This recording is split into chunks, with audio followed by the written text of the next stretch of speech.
আগে সবজিসহ নানা ফসল চাষ হতো এসব জমিতে।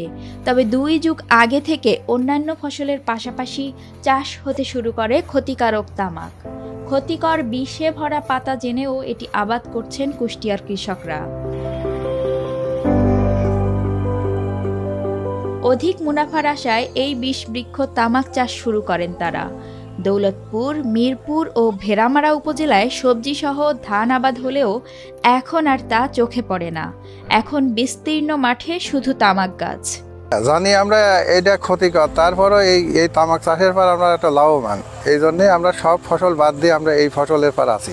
মধ্যে দেখা যাচ্ছে যে আমি হাত থেকে একটা অন্য ফসল করলাম, আমার সাইডে সব তামাক করলো, আমার ওই ফসলটার ওপরে অত্যাচারটা বেশি হবে, এই কারণে আমাদের করতে হয়। তামাকের যে কতটা ভয়ানক প্রভাব তা হাড়ে হাড়ে টের পাচ্ছেন এলাকার মানুষ।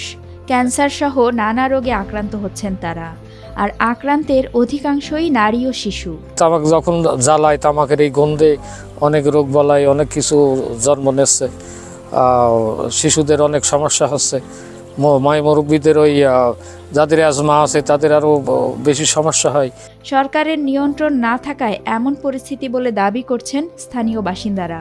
তারা বলছেন, লোভে পড়ে মরণনাশক তামাক চাষে ঝুঁকছেন কৃষকরা। কুষ্টিয়াতে অনেকগুলো তামাক কোম্পানি আছে, তো এই কোম্পানি প্রত্যেকটা ওই চাষিদের বাড়িতে বাড়িতে এরা মানে ওখানে এসে কথাবার্তা বলে তামাক চাষের জন্য অনুপ্রাণিত করে, তামাকে এত লাভ সেত লাভ, এই ব্যাপারে অনেক চাষিদের মানে মন জগায় আর কি। চিকিৎসক বলছেন, এটি নিয়ন্ত্রণ করা না গেলে ভয়ানক স্বাস্থ্য ঝুঁকিতে পড়বে এলাকার মানুষ। সারা বিশ্বেই তামাক একটি স্বাস্থ্যের জন্য মারাত্মক ঝুঁকি।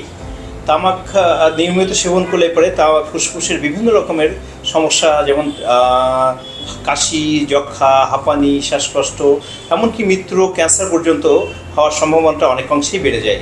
বিষবৃক্ষ তামাক চাষে নিরুৎসাহিত করা হচ্ছে কৃষকদের, এমন দাবি করছে স্থানীয় কৃষি বিভাগ। তামাক কিন্তু চাষ করার জন্য আমাদের কিন্তু কোনো লক্ষ্যমাত্রা নির্ধারণ করা হয়নি, তবে তামাকের চাষ এখানে হয় প্রায় 10,931 হেক্টর জমিতে এবছরে তামাকের আবাদ হয়েছে। এখন প্রশ্ন হচ্ছে, তামাক চাষে কেন ঝুঁকে পড়তেছে? আপনাদের প্রশ্ন, তামাক চাষে কৃষক ঝুঁকে পড়ছে না, আমরা তামাকের বিকল্প ফসলগুলোতে আমরা কৃষকদেরকে উদ্বুদ্ধ করছি। বিশেষ করে কৃষকরা তামাক চাষ করে হয়তো 1 বিঘা জমিতে 4 মাসে সেখানে দেখা যায় যে 40,000 টাকা আয় করতে পারে।